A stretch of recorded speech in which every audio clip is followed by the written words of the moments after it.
এসেছে রমজান সবাই ইবাদতে মশগুল হও, লুফে নাও বরকত সবাই, লুফে নাও বরকত সবাই, 30 দিনের মেহমান। আলহামদুলিল্লাহি রাব্বিল আলামিন ওয়াসসালাতু ওয়াসসালামু আলা সাইয়্যিদিল মুরসালিন আম্মা বা'দ ফাআউযু বিল্লাহি মিনাশ শাইতানির রাজীম বিসমিল্লাহির রহমানির রহিম। মাদানী চ্যানেলের দর্শক শ্রোতা, আসুন আমরা মহব্বতের সাথে দরুদ শরীফ পাঠ করি। আসসালাতু ওয়াসসালামু আলাইকা ইয়া রাসূলুল্লাহ ওয়া আলা আলিকা ওয়া আসহাবিকা ইয়া হাবিবাল্লাহ। আসসালাতু ওয়াসসালামু আলাইকা ইয়া নবিয়াল্লাহ ওয়া আলা আলিকা ওয়া আসহাবিকা ইয়া নূরাল্লাহ। মাদানী চ্যানেলের দর্শক শ্রোতা, উপস্থিত হয়েছি আর একটিবার মাদানী চ্যানেল বাংলার পবিত্র রমজানুল মুবারকের মধ্যে বিশেষ ট্রান্সমিশন, যার নাম হচ্ছে রমজানের আহ্বান। দর্শক, আপনারা যেখান থেকেই আমাদের এই অনুষ্ঠান দেখতে পাচ্ছেন, আপনাদেরকে জানাই আন্তরিক শুভেচ্ছা ও অভিনন্দন। আলহামদুলিল্লাহ, আমাদের এই অনুষ্ঠানের মধ্যে আমরা আমন্ত্রণ জানিয়ে থাকি মোবাইল লিগে দাওয়াত ইসলামীদের থেকে, যাদের থেকে গুরুত্বপূর্ণ কোরআন এবং হাদিসের আলোকে বিভিন্ন অজানা বিষয় আমাদের জানার সৌভাগ্য হয়ে থাকে। পাশাপাশি আলহামদুলিল্লাহ আমাদের এই অনুষ্ঠানের মধ্যে নাত পরিবেশনকারী ইসলামী ভাই উপস্থিত থাকেন, যিনার থেকে আপনাদের অনুরোধকৃত নাত, কালাম, মানকাওয়া তারা অনেক কিছু আলহামদুলিল্লাহ শোনার সৌভাগ্য হয়। পাশাপাশি আপনাদের কল এবং SMS-ও আমাদের অনুষ্ঠানের মধ্যে অ্যাড করে থাকি। তাই অবশ্যই অনুষ্ঠানের শুরু থেকে শেষ পর্যন্ত আমাদের সঙ্গে থাকবেন। দর্শক, অনুষ্ঠানের শুরুতে দরুদ শরীফ পাঠ করার সৌভাগ্য হয়েছিল। এই দরুদ শরীফ পাঠ করার অসংখ্য ফজিলত ও বরকত রয়েছে। যিনি দাওয়াত ইসলামী প্রতিষ্ঠাতা শাইখে তরিকাত আমির আহলে সুন্নাত মাওলানা মুহাম্মদ ইলিয়াস আত্তার কাদেরী দামাত বারকাতুহুল আলিয়া আমাদেরকে দরুদ শরীফ পাঠ করার উৎসাহ প্রদান করতে গিয়ে তার লিখিত প্রত্যেকটা কিতাব, প্রত্যেকটা রিসালার প্রতিটা পৃষ্ঠায় তিনি দরুদ শরীফ পাঠ করার ফজিলত বর্ণনা করে থাকেন। জি হ্যাঁ, তার মধ্যে একটি দরুদ শরীফ পাঠ করার ফজিলত এরকমই রয়েছে যে আমাদের প্রিয় নবী রসুল আরবি হুজুরপুর নূর সাল্লাল্লাহু তাআলা আলাইহি ওয়া আলিহি ওয়াসাল্লাম বলেন, তোমাদের মধ্যে কাল কিয়ামতের দিন আমার নিকটতম ব্যক্তি সেই হবে যে দুনিয়াতে থাকা অবস্থায় অধিক হারে দরুদ শরীফ পাঠ করবে। সুবহানাল্লাহ, সুবহানাল্লাহ। দুনিয়াতে হায়াত জিন্দেগির মধ্যে এখনও আমাদের নিঃশ্বাস বাকি এখনও রয়েছে, তো উচিত বেশি থেকে বেশি পরিমাণে দরুদ শরীফ পাঠ করা। আল্লাহ পাক আমাদেরকে সেই তৌফিক দান করুক। আসল মহব্বতের সাথে আরেকটিবার দরুদ শরীফ পাঠ করে নিই। সল্লু আলাল হাবিব সাল্লাল্লাহু তাআলা আলা মুহাম্মদ সাল্লাল্লাহু তাআলা আলাইহি ওয়া আলিহি ওয়াসাল্লাম। দর্শক, আপনারা স্ক্রিনে দেখতে পাচ্ছেন মাশাআল্লাহ, আজকে আমরা আমন্ত্রণ জানিয়েছি মোবাইল লিগে দাওয়াত ইসলামীদের দিকে। সে সুবাদে আজকে আমার ডান পাশে আমাদের সেলিম হুজুর রয়েছে। হুজুর, আপনাকে শুভেচ্ছা। কেমন আছেন হুজুর? আলহামদুলিল্লাহ আলা কুল্লি হাল। মাশাআল্লাহ, আপনাকে মোবারক।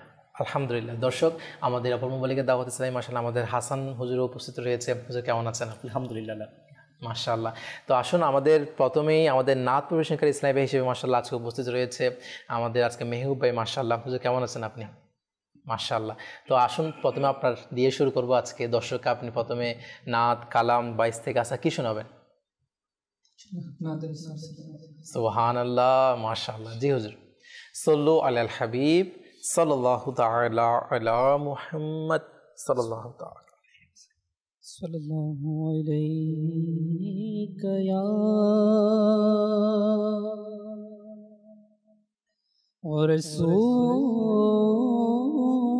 রাসূলুল্লাহ ওয়া সাল্লাম আলাইকা ইয়া হাবিবাল্লাহ সাল্লাল্লাহু আলাইকা ইয়া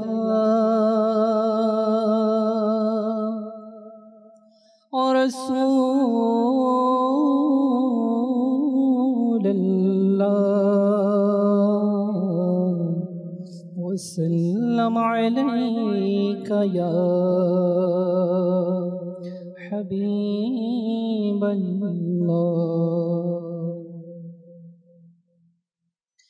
Allah, Allah, Allah, Allah, Allah, Allah,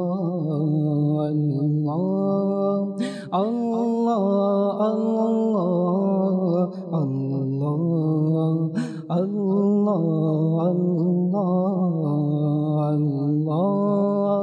Allah, Allah, Allah,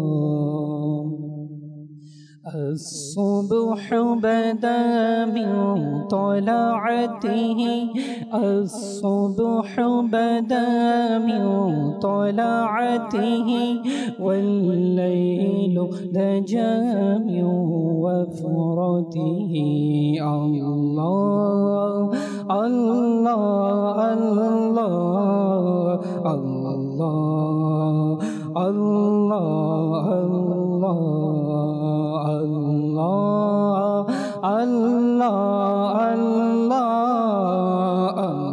الله الله كنز الكرم مولى النعم كنز الكرم مولى النعم هادي الأمم لشريعته الصبح بدا من طلعته والليل دجى من وفرته الله الله الله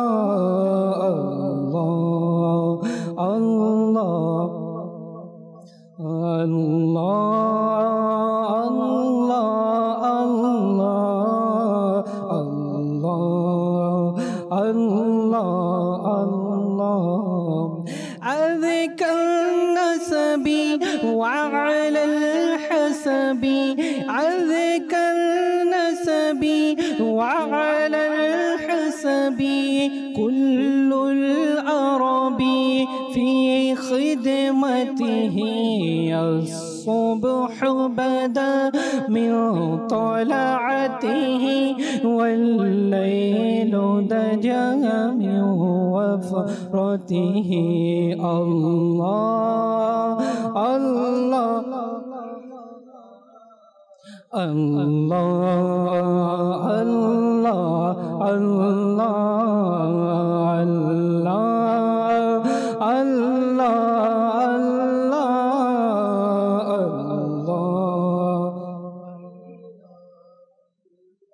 ساعتي الشجر نطق الحجر ساعتي الشجر نطق الحجر شق القمر لإشارته الصبح بدا من طلعته والليل دجى من وفرته الله الله الله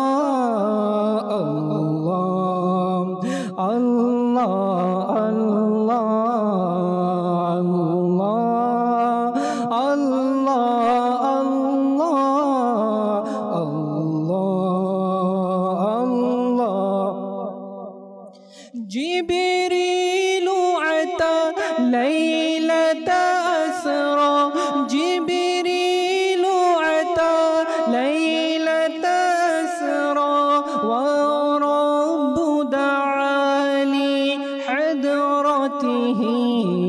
الصبح بدا من طلعته والليل دجى من وفرته الله الله الله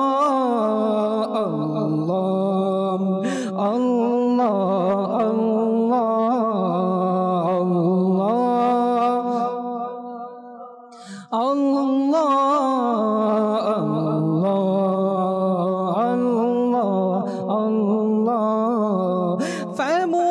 فمحمدنا هو سيدنا فمحمدنا هو سيدنا واعز لنا لإجابته الصبح بدا من طلعته والليل دجى من وفرته الله الله الله الله الله الله الله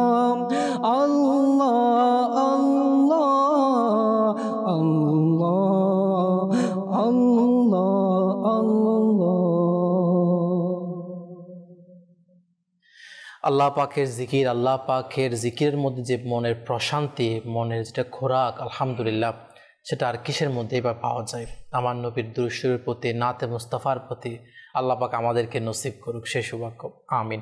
প্রিয় দর্শক, আলহামদুলিল্লাহ আযজা ওয়া জাল রমজানের আহ্বান অনুষ্ঠান আমাদের চলমান রয়েছে। এই অনুষ্ঠানের মধ্যে আলহামদুলিল্লাহ আমাদের একটি পর্ব নাজ শরীফ শোনার বা কালাম, আল্লাহ পাকে জিকির করার আলহামদুলিল্লাহ সৌভাগ্য হলো। দর্শক, এখনই আমরা আমাদের অনুষ্ঠানের একটি আলোচ্য বিষয় আমাদের থাকে, যেটি নিয়ে আমরা কোরআন এবং হাদিসের আলোকে আলোচনা করার সৌভাগ্য হয়। পাশাপাশি আমাদের বর্তমান সমাজের মধ্যে সেই বিষয়ে আমরা কতটুকু সচেতন বা সেটার কতটুকু প্রভাব আমাদের সমাজের মধ্যে বিদ্যমান রয়েছে, আর বিভিন্ন দিক নিয়ে আমরা আলোচনা করার সৌভাগ্য হয়ে থাকে। তো আসুন আজকের আমাদের যে বিষয় সেটি কি আমরা দেখে নিই। জি, ভালো ও খারাপ সাহচর্য। একটি বিখ্যাত প্রবাদ আছে, তরমুজকে দেখেই তরমুজের রং বদলায়। সাহচর্যের ক্ষেত্রেও তাই, যেমন সাহচর্য তেমন প্রভাব। উত্তম সাহচর্য বড় নিয়ামতের চেয়েও কম নয়। ভালো সাহচর্যের কারণে মানুষের মধ্যে ভালো অভ্যাস প্রকাশ পেতে থাকে। পক্ষান্তরে খারাপ সাহচর্যের প্রভাব অত্যন্ত ধ্বংসাত্মক। এটি মানুষকে মর্যাদা থেকে লাঞ্ছিত করে নিচে নামিয়ে দেয়। মন্দ কাজ বৃদ্ধি ও সমাজ ধ্বংসের প্রধান ভূমিকা মন্দ সাহচর্য। মাশাআল্লাহ। দর্শক, আপনারা অলরেডি বুঝতে পারছেন যে আমাদের যে আজকের যেটি বিষয় ভালো মন্দ সাহচর্য, তো এটা কিন্তু বর্তমান বলি বা আমাদের পুরো একটা লাইফস্টাইল, আমাদের জীবনের মধ্যে প্রত্যেকটা জন্মের পর থেকে নিয়ে প্রতিটা ক্ষেত্রে আমাদের এটা আমাদের জীবনের মধ্যে প্রভাব পড়ে থাকে। আজকে আমাদের ডান পাশ থেকে শুরু করবেন ইনশাআল্লাহ আমাদের সেলিম হুজুরের মাধ্যমে।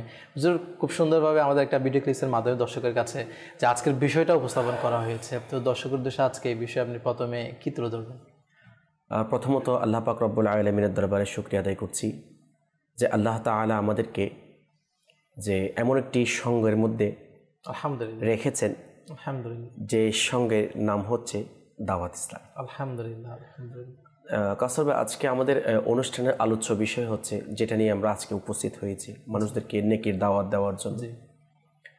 দেখুন, আমরা যদি আমাদের চতুর্পাশে দেখি, আমাদের ফ্যামিলি মেম্বার বলেন বা আমাদের বন্ধু ফ্রেন্ড সার্কেল যারা আছে তারা বলেন, এদের মধ্যে যারা একটু বয়সে বেশি বা সব দিক দিয়ে একটু ট্যালেন্টেড বা কথাবার্তায় ভালো, জি, আমরা কি করি? তাদেরকে অনুসরণ করার জন্য চেষ্টা করি, তাদের কথা মান্য করার জন্য চেষ্টা করি। জি।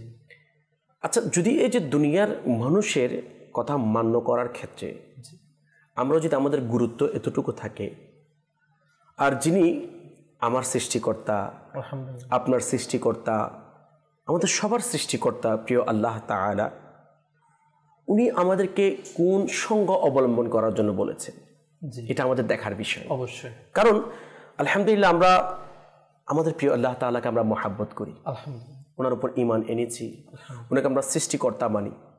তো আজকে আমাদের অনুষ্ঠানের আলোচ্য বিষয় হচ্ছে ভালো এবং মন্দ সঙ্গ, অর্থাৎ সাহচর্য। জি, আমরা যেহেতু দুনিয়ার মধ্যে চলে এসেছি, আমরা সামাজিক জীব মানুষ, আলহামদুলিল্লাহ, আমাদের কারো না কারোর সাথে সঙ্গ আমাদের থাকতে হয়, আমাদের সঙ্গ হয়ে যায়। জি জি। এখন ইসলাম আমাদেরকে কি বলে, কাদের সঙ্গ অবলম্বন করার জন্য বলে, আর কাদের এবং কাদের সংস্পর্শে থাকার জন্য আমার প্রিয় আল্লাহ তাআলা আমাদেরকে হুকুম করেছেন। সর্বপ্রথম একটি আয়াতে মুবারাকা জি আমি তিলাওয়াত করছি। আমার প্রিয় আল্লাহ তাআলা বলছেন, বিসমিল্লাহির রহমানির রহিম, ইয়া আইয়ুহাল্লাযীনা আমানুত্তাকুল্লাহা ওয়া কুনু মা'আস সাদিকিন।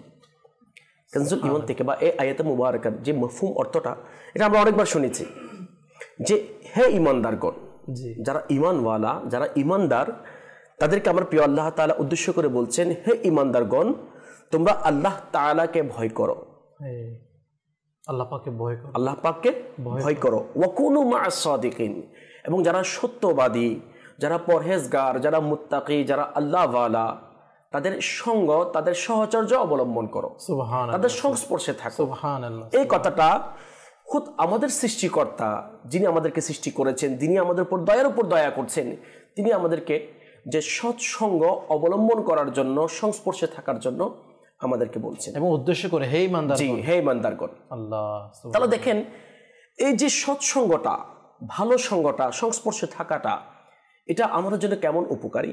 জি, যেমন একটি রাওয়ায়াত এভাবে আসছে, আস-সুহবাতু মুআথিরাতুন, অর্থাৎ সঙ্গ তার প্রভাব রেখে যায়। সুবহানাল্লাহ। আপনি দুনিয়ার মধ্যে যে সঙ্গ সংস্পর্শে থাকবেন, জি, আপনি দেখবেন ওই সঙ্গের সংস্পর্শের কারণে ওই সঙ্গের আখলাক যেমন ছিল, ওই সঙ্গের কালচার যেমন ছিল, ওই কালচারগুলি, ওই সংস্কৃতিগুলি একটু একটু একটু করে আপনার কাছে প্রভাব বিস্তার করবে। করছে। কারণ এখানে বলছেন আস-সুহবাতু মুআসসিরাতুন, অর্থাৎ সঙ্গ তার প্রভাব রেখে যায়। এবং এটা তো অবশ্যই। সাথে সাথে আমার রাসূল পাক সাল্লাল্লাহু আলাইহি ওয়াসাল্লাম একটি হাদিসে মুবারাকা এভাবে বর্ণনা করছেন, আমি এবার ওটা পড়ছি না, শুধু বাংলা অর্থটা বলছি। মানুষ তার বন্ধুর দিনের উপর হয়ে থাকে। মানুষ তার বন্ধুর দিনের উপর হয়ে থাকে। তার এটা দেখা উচিত যে কার সাথে সে বন্ধুত্ব করছে। আজকে কাসরবে দেখেন আমরা বন্ধুত্ব করি, ফ্রেন্ডশিপ করি, কিন্তু দেখার পূর্বে ইসলাম আমাদেরকে এটা শিক্ষা দেয়। আমার আল্লাহ তাআলা আমাদেরকে এটা হুকুম দিয়েছেন, বলেছেন যে আমরা দেখে আমরা কার সাথে বন্ধুত্ব করছি, আমার ওঠা বসা কার সাথে, আমার চলাফেরা কার সাথে, আমার কথাবার্তা লেনদেন, যা আমি মনের কথা শেয়ার করছি তিনি কেমন, তার সাথে আমার বন্ধুত্ব তিনি কেমন। তো ইসলাম আমাদেরকে বলছে যে তার সাথে বন্ধুত্ব করার পূর্বে আগে আমার দেখতে হবে তার চরিত্র কেমন, তার আখলাক কেমন, তার মধ্যে দিনদারি আছে কিনা, তার মধ্যে যে আমার রাসূল পাক সাল্লাল্লাহু আলাইহি ওয়াসাল্লাম এর রেখে যাওয়া যে সমস্ত বিধান, যে সমস্ত সুন্নত মুবারাকা, ওই সমস্ত বিষয়গুলি আছে কিনা। কারণ এটা ইসলাম আমাদেরকে হুকুম দিয়েছেন দেখার জন্য, যেহেতু আমরা মুসলমান।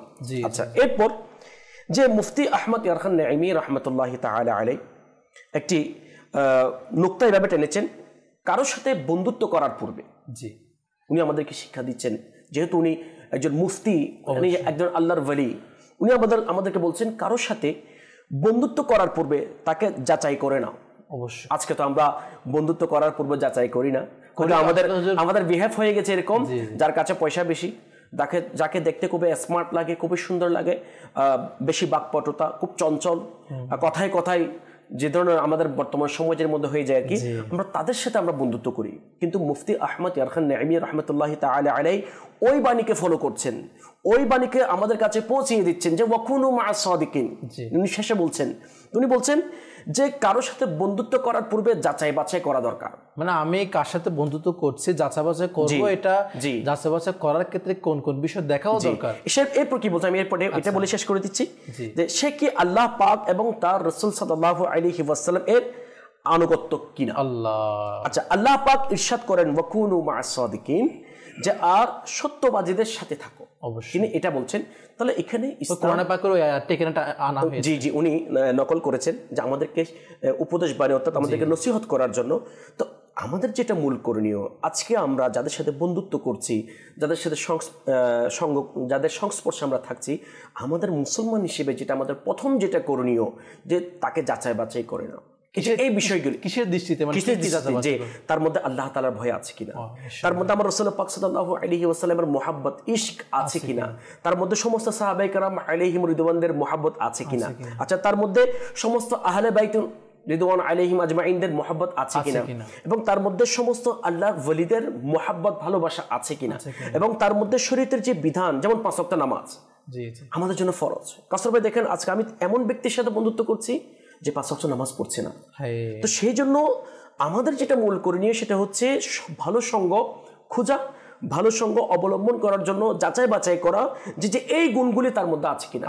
যদি এই গুণগুলি তার মধ্যে পাওয়া যায় তাহলে আমি তার সাথে বন্ধুত্ব করি, এবং বন্ধুত্ব করার কারণে আমার ফায়দা এটা হবে যে তার মধ্যে যেটা ভালো গুণ সেটা ইনশাআল্লাহ আজ্জা ওয়া জাল আমার উপর প্রভাব বিস্তার করবে। মাশাআল্লাহ, খুব সুন্দর বিষয় আমাদের হুজুর আমাদের কাছে তুলে ধরলেন, যে প্রথমেই তো কোরআনে পাকের একটি আয়াত আমাদের সামনে যে তেলাওয়াত করলেন, এবং ওখানে যে তরজমা কানজুল ঈমান থেকে আমাদের কাছে তুলে ধরলেন যে আল্লাহ পাক আমাদেরকে উদ্দেশ্য করে বলেছেন যে আমরা যেন যারা সত্যবাদী তাদের সঙ্গ অবলম্বন করি, তাদের সহচর্য যেন আমরা গ্রহণ করি।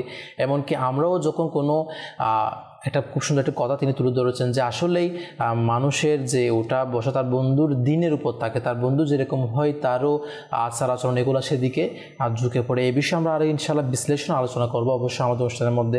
আমাদের সঙ্গে থাকুন, আমাদের অপর মোবাইলে দেওয়া হচ্ছে আমাদের হাসান ভাইয়ের কাছে যাবো ইনশাআল্লাহ। হাসান ভাই, আজকে আমরা যে বিষয় নিয়েছি ভালো মন্দ সঙ্গ বা ভালো মন্দ সহচর্য, এই বিষয়ে দর্শকের কাছে আপনি কী তুলে ধরবেন? আলহামদুলিল্লাহ রাব্বিল আলামিন, আল্লাহ তাআলা লাখো কোটি শুকরিয়া যে আল্লাহ তাআলা সুস্থভাবে প্রোগ্রাম করার সৌভাগ্য নসিব করেছেন। আলহামদুলিল্লাহ, এটার জন্য শুকরিয়া জ্ঞাপন করছি। এখন মাগফিরাতের সময় চলছে, জি, আল্লাহ তাআলার কাছে দোয়া করছি যেন আল্লাহ তাআলা এই রমজান মাস শেষ হওয়ার পূর্বে আমাদেরকে মাগফিরাত দান করেন। আমিন আমিন। বস্তুত আজকের যে বিষয় ভালো মন্দ সহচর্য বা সঙ্গ বিষয়টা কিন্তু অনেক প্রভাব রাখে মানুষের ব্যক্তিগত জীবনে বলেন, সমাজ জীবনে বলেন, রাষ্ট্রীয় জীবনে বলেন, প্রত্যেক কিছু সঙ্গের উপর নির্ভর করে, পারিবারিক হোক বা সামাজিক। যেমন কেউ যদি কোনো আতরের দোকানে যায়, আতর কিনুক বা না কিনুক, সে যখন দোকান থেকে চলে আসে, অপর মানুষ তার পাশ দিয়ে যদি যায় বুঝতে পারবে সে আতরের দোকান থেকে আসছে। ঠিক তেমনি কেউ যদি কামারের দোকানে যায়, সে কিছু করলো বা না করলো, সে যখন আসবে দেখা গেল হয় তার কাপড়ে কালি লেগে গেছে, অথবা কোনো একটা জায়গার মধ্যে আগুনের ফুলকি পড়ে কাপড়টা পুড়ে গেছে, দ্যাট মিনস ওইখানে গেলেই কোনো একটা বিপদের আশঙ্কা আছে। অর্থাৎ যে ব্যক্তি যেটার সাথে সম্পৃক্ত থাকবে, সঙ্গ অবলম্বন করবে, তার সেই দশাই হবে। মূলত আমার সেলিম ভাই যে বিষয়টা আলোকপাত করেছেন যে বন্ধুত্ব বিষয়ে, তো আমরা যদি জীবনকে ক্লাসিফাই করতে যাই, শ্রেণী বিভাগ করতে যাই, আমাদের জীবন মূলত 4 ধরনের, মানে 4টা স্টেপে আমাদের জীবনটা। প্রথমত হচ্ছে আমরা যখন ছোটবেলা থাকে, শিশুকাল, কৈশোরকাল, যৌবনকাল এবং বৃদ্ধকাল। এখন আমি প্রথম স্টেপ নিয়ে যদি বলতে যাই, একটা বাচ্চা হলো প্রথমত শিক্ষা সঙ্গ সেটা অবলম্বন করবে তার আম্মু আব্বুর কাছ থেকে। একটা চারা গাছ রোপণ করলাম, এখন চারা গাছটা যদি আমি ছোটোবেলা থেকেই সুন্দরভাবে পানি দেই, সার দেই বা একটা কুটি লাগিয়ে দেই, তাহলে দেখা যাবে গাছটা বড় হচ্ছে এবং একটা সঠিকভাবে বড় হচ্ছে এবং ভালো ফল দিবে। কিন্তু আমি কি করলাম, চারা গাছটা অযত্নে রেখে দিলাম, তাহলে দেখা গেল কি চারা গাছটা হয়তো বড়ভাবে সুন্দরভাবে বড় হলো না, বা সোজা হওয়ার কথা ছিল কিন্তু সোজা হলো না। সেজন্য একটা প্রবাদ আছে এরকম, কাঁচাই না নোয়ালে বাঁশ, পাকলে করে ঠাস ঠাস। অর্থাৎ বাঁশ যেটা যখন কাঁচা থাকবে তখন সেটাকে কি আপনার আকৃতি দিয়ে যেভাবে আপনি চান সেভাবে আকৃতি দিয়ে করা যাবে, মানে পরবর্তীতে কিন্তু করতে গেলে সেটা হয় ভেঙে যাবে, না হলে কিন্তু বাঁকা হয়ে অন্যরকম হয়ে যাবে। সেজন্য মূলত সঙ্গ বিষয়টা যেটা, সেটা ছোটবেলা থেকেই পাওয়া উচিত এবং সর্বপ্রথম মা বাবা থেকেই ভালো সঙ্গটা দেয়া উচিত। এখন আমাদের সমাজে কিন্তু 2 ধরনের মানুষ দেখা যায়। এক হচ্ছে আপনার ছোটবেলা থেকেই নামাজ দুয়ার পাবন্দি, আখলাক সুন্দর, সব কিছু ঠিকঠাক, আবার সেম আর কতগুলো ছোট ছোট মাসুম বাচ্চা, আপনি যদি হিসাব করেন দুনিয়াতে কিন্তু তারা উভয়ই সেম ভাবে এসেছে, কিন্তু 3 বছর 4 বছর 5 বছর হওয়ার পর দেখা যায় মানে একজনের সাথে আরেকজনের মিল নেই, কারো কথাবার্তা একরকম আবার কারো কথাবার্তা আলাদা রকম। দেখা যায় কি আমাদেরকে বলে থাকে যে অমুক বাচ্চার সাথে তুমি মিশো, আমরা কিন্তু ছোট ছোট অমুক বাচ্চার সাথে তুমি মিশো, অমুক বাচ্চার সাথে তুমি মিশিও না, ছোটবেলা থেকে এরকম। তো কেন? কারণ দেখা যায় এ ভালো ফ্যামিলি পেয়েছে বিদায় তার স্বভাবটা সুন্দর, ভালো ফ্যামিলি পায় নাই বিদায় স্বভাবটা একটু অন্যরকম। তাহলে বোঝা গেল যে ছোটবেলা থেকেই মা বাবার সঙ্গটা বাচ্চার জন্য খুব বেশি গুরুত্বপূর্ণ দরকারি। কিতাবের মধ্যে একটা ঘটনা এভাবে আসছে, হযরত আলী বিন সালিহ রহমতুল্লাহি তাআলা এবং হাসান বিন সালেহ রহমতুল্লাহি তাআলা, তিনাদের আম্মাজান অনেক বড় বুজুর্গ ছিলেন, নেককার ফরহেজগার মহিলা ছিলেন, ইনারও অনেক বড় বুজুর্গ ছিলেন। তো এভাবে আসছে, যেহেতু সঙ্গের কথা আসছে, পারিবারিক সঙ্গের বিষয় আসছে, ওই মহিলা তিনার সন্তানদেরকে বলছেন, বড় ছেলে এবং ছোট ছেলেকে, যে আমার ইচ্ছা করছে যে আমরা রমজান মাসে প্রতিদিন 1 খতম করে কোরআন শরীফ তিলাওয়াত করব। সুবহানাল্লাহ সুবহানাল্লাহ। এখন তো আমি সিদ্ধান্ত নিয়েছি যে আমার বড় ছেলে রাতের প্রথমাংশে তিলাওয়াত করবে, ছোট ছেলে রাতের মধ্যাংশে তিলাওয়াত করবে এবং আমি রাতের শেষ অংশে তিলাওয়াত করব। অর্থাৎ এক রাতে কি করব, 1 খতম কোরআন কারীমের তেলাওয়াত হবে। এখন এই বিষয়টা যদি আপনি চিন্তা করেন বর্তমান সময়ের সাথে, দেখবেন এরকম জিনিস কিন্তু নেই, খুব একদম রেয়ার হয়ে গেছে। কোরআন শরীফ কিন্তু থাকের মধ্যে আছে, ওইখানে ময়লা জমছে, এরকম একটা অবস্থা। কেন? কারণ আমাদের হয়তো ফ্যামিলিগতভাবে ওইরকম শিক্ষা দেওয়া হয়নি সঙ্গের বিষয়। এখন বললো যে ঠিক আছে, তারা মেনে নিল, আম্মু যেরকম বলে সেরকম, তারা প্রত্যেকদিন এভাবে কোরআন খতম করছে। এভাবে কিছু বছর অতিবাহিত হলো, হঠাৎ তিনাদের আম্মাজান ইন্তিকাল করলো। তো বড় ভাই বলছে যে আমাদের আম্মুর তো শখ ছিল যে আমরা প্রতি রাতে 1 খতম করে কোরআন তেলাওয়াত করব। এখন তো আম্মু মারা গেছেন, আমরা এক কাজ করি, আমরা 2 জনে মিলে 1 খতম করে কোরআন তেলাওয়াত করি। মা যে শিক্ষাটা দিছে, মা মারা যাওয়ার পরেও ওই শিক্ষাটা সঙ্গের কারণে ওই শিক্ষাটা এখনো মা এই শিক্ষাটা দিয়ে গিয়েছিল আমাদের। এখন তারা বড় ভাই 15 পারা কোরআন তেলাওয়াত করে, ছোট ভাই 15 পারা তেলাওয়াত করছে। এভাবে দিন অতিবাহিত হতে লাগলো। তো একদিন ছোট ভাই নামাজ পড়ছে, নফল নামাজ পড়ছে। আচ্ছা। তো বড় ভাই শুয়ে আছে, অসুস্থতার কারণে শুয়ে আছে, ইনি উঠতে পারছে না বিছনা থেকে। তো ছোট ভাইকে বলছে যে আমাকে এক গ্লাস পানি দাও, আমার খুব পিপাসা পেয়েছে, এক গ্লাস পানি দাও। জি। এখন ভাই তো নামাজরত অবস্থায় আছে, নামাজ শেষ করে পানি আন। তো যথারীতি নামাজ শেষ করলো, নামাজ শেষ করে পানি নিয়ে বড় ভাইয়ের কাছে আসলো যে ভাইজান আপনার জন্য পানি নিয়ে আসছি। জি। এটাও কিন্তু সঙ্গের প্রভাব আছে। আচ্ছা, এখন আমরা যদি হয়তো দেখা যায় আমাদের কারণে, আমাদের হয়তো আমরা ভাইদেরকে এভাবে লালন পালন করতে পারি নাই, বিদায় দেখা যায় যে আমরা কোনো একটা কিছু বললাম, সেটা পাত্তা দিল না। এটা অনেক সময় বড় ভাইয়ের কথা, ছোট বড় ভাইয়ের কথা রাখে না, আব্বু আম্মুর কথা রাখে না। সেজন্য যারা পরিবারের বড় সদস্যগণ আছেন, আব্বু আম্মু বলেন, বড় ভাই বলেন, এদের কিন্তু ছোটবেলা থেকেই ছোট ভাইদেরকে, সন্তানদেরকে স্নেহ করা, লালন পালন করার ক্ষেত্রে একটু সাবধানতা অবলম্বন করা উচিত। এখন তো বড় ভাই বলছে যে আমি তো পানি খেয়ে ফেলেছি। আচ্ছা। ছোট ভাই বললো আপনি আর আমি ছাড়া তো এই ঘরের মধ্যে কেউ নেই, আপনি কিভাবে পানি পান করলেন? তখন বড় ভাই বলছে এখন আমার কাছে জিবরাইল আমিন আলাইহিস সালাতু ওয়াস সালাম তাশরিফ নিয়ে এসেছেন, আমাকে পানি পান করিয়েছেন, আমাকে কিছু ইরশাদ করেছেন।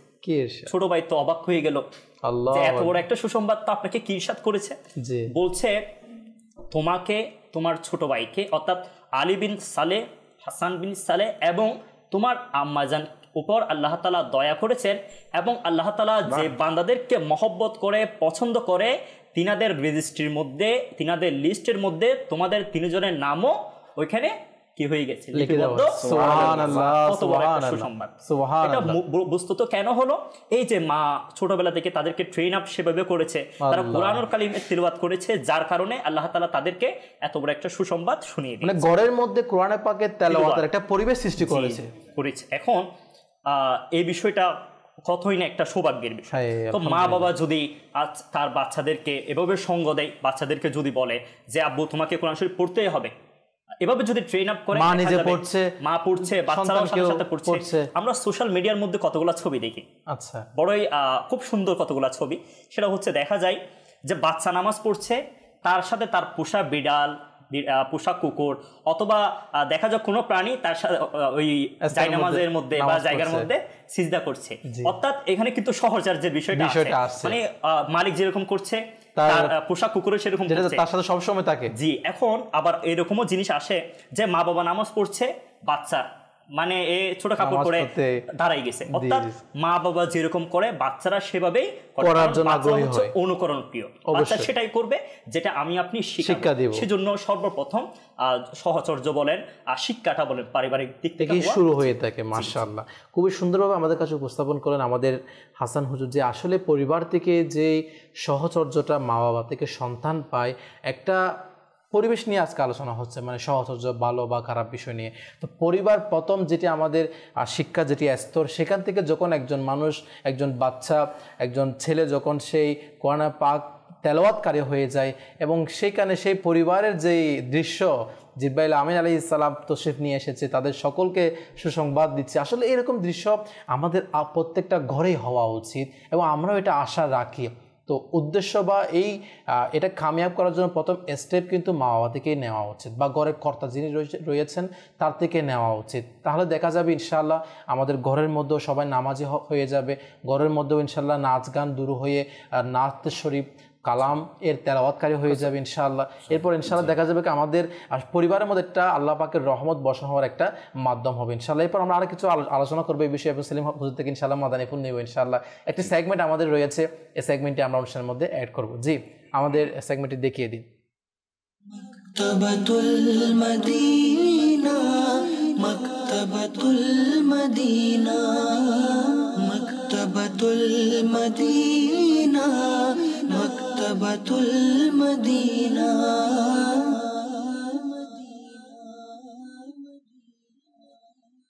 সাল্লু আলাল হাবিব সাল্লাল্লাহু তাআলা আলা মুহাম্মদ সাল্লাল্লাহু তাআলা আলাইহি ওয়া আলিহি ওয়াসাল্লাম। প্রিয় ইসলামী ভাইরা এবং মাদানী চ্যানেলের দর্শক শ্রোতা, মাকতাবাতুল মদিনা কর্তৃক প্রকাশিত বিভিন্ন কিতাব ও রিসালার পরিচিতি, এই প্যাকেজের মধ্যে আমরা প্রতিটি পর্বে নতুন একটি কিতাব ও রিসালা সম্পর্কে জেনে থাকি। তো গত পর্ব আমাদের সন্তানের হক এই ছোট পুস্তিকার ব্যাপারে শ্রবণ করেছিলাম। অনেকে হয়তো বা ইতিমধ্যেই ছোট পুস্তিকাটি সংগ্রহ করে নিয়েছেন। তো যারা এখনো সংগ্রহ করেননি, আমি উৎসাহ প্রদান করব, আজই আমরা মাকতাবাতুল মদিনার বিভিন্ন শাখা হতে এই কিতাবটি সংগ্রহ করে নিই এবং সন্তানের হকের ব্যাপারে অবগত হই। তো চলুন আজকে একটি নতুন কিতাব সম্পর্কে জানবো। পিস নাই ভাইরা, ইসলামী জীবন, এই কিতাবের মধ্যে আমাদের নিজের জীবনকে কীভাবে পরিচালিত করতে পারি এই ব্যাপারে বলা হয়েছে। তো এখানে সন্তান লালন পালনের ব্যাপারে কিছুটা এইভাবে এসেছে যে ছেলে এবং মেয়েকে 2 বছরের অধিক দুধ পান করাবেন না। যখন সন্তান কথা বলতে শুরু করে তখন তাকে আল্লাহ পাকের নামের শিক্ষা দিন। আগেরকার মায়েরা আল্লাহ আল্লাহ বলে শিশুদেরকে ঘুম পাড়াতেন, আর এখন ঘরের রেডিও ও গ্রামোফোনে গান বাজিয়ে ঘুম পাড়ায়। আফসোস, সন্তান যখন বুদ্ধি হবে তখন তার সামনে এমন আচরণ করবেন না যার দ্বারা শিশুর চরিত্র নষ্ট হয়। কেননা শিশুদের অনুকরণ করার অভ্যাস অধিক হয়ে থাকে। যা কিছু পিতামাতাকে করতে দেখে তা তারা নিজেরাও শিখে থাকে। তাদের সামনে নামাজ পড়ুন, কোরআনে পাকের তিলাওয়াত করুন, নিজের সাথে মসজিদে নামাজ আদায়ের জন্য নিয়ে যান এবং তাদেরকে বুজুর্গানে দিনের ঘটনা শোনান। বিশেষ করে তো শিশুদের বিভিন্ন কাহিনী গল্প শোনার আগ্রহ হয়ে থাকে। তো আমাদের উচিত বিভিন্ন বুজুর্গদের শিক্ষণীয়মূলক ঘটনা তাদের সামনে পেশ করা, যাতে তারা ইসলামী শিক্ষা পায় এবং তারা যাতে বুজুর্গানে দিনের ব্যাপারে শিক্ষা অর্জন করে, তাদেরকে সম্মানের ব্যাপারে অবগত হয়। তো এইভাবে প্রত্যেকটি শিশুকে ছোট অবস্থা থেকে লালন পালন যখন শুরু হয় তখন এই রীতি অনুসারে, এই ইসলামী জীবন অনুসারে আমাদেরকে অতিবাহিত করা দরকার। কিন্তু আফসোস, আমরা তার বিপরীতে রয়েছি। প্লিজ নাই ভাইয়েরা, এভাবে আমাদের পুরো লাইফকে কিভাবে ইসলামিকভাবে চালাবো, কিভাবে গঠন করব, সেই ব্যাপারে এই কিতাবের মধ্যে বিস্তারিতভাবে রয়েছে। এটা তো শুধু সন্তানের ব্যাপারে, তাছাড়া আমাদের আরও বিভিন্ন বিষয়াদি ইসলামিক জীবন সম্পর্কে জানার রয়েছে। তো আপনি যদি জানতে চাই তাহলে আজই মাকতাবুতুল মদিনার বিভিন্ন শাখা হতে, যেগুলি স্ক্রিনের মধ্যে আপনারা দেখতে পাচ্ছেন, বিভিন্ন শাখার নাম্বার এবং ঠিকানা, ওখান থেকে ইসলামী জীবন এই কিতাবটি সংগ্রহ করে নিই। ইনশাআল্লাহ আইজ্জা ওয়াজাল এর বরকতে আমাদের ইমানের হিফাজত হবে, আমরা পরিপূর্ণভাবে ইসলামিক জীবন করার সৌভাগ্য নসিব হবে। আল্লাহ তাআলা আমাদেরকে এই কিতাবটি সংগ্রহ করার, নিজেকে অন্যকে উৎসাহ দিয়ে এটি পড়ানোর সে তৌফিক দান করুক। সাল্লু আলাল হাবিব সাল্লাল্লাহু তাআলা আলা মুহাম্মদ সাল্লাল্লাহু তাআলা আলাইহি ওয়া আলিহি ওয়াসাল্লাম। মাকতাবাতুল মদিনা, মাকতাবাতুল মদিনা, মাকতাবাতুল মদিনা, মাকতাবাতুল মদিনা।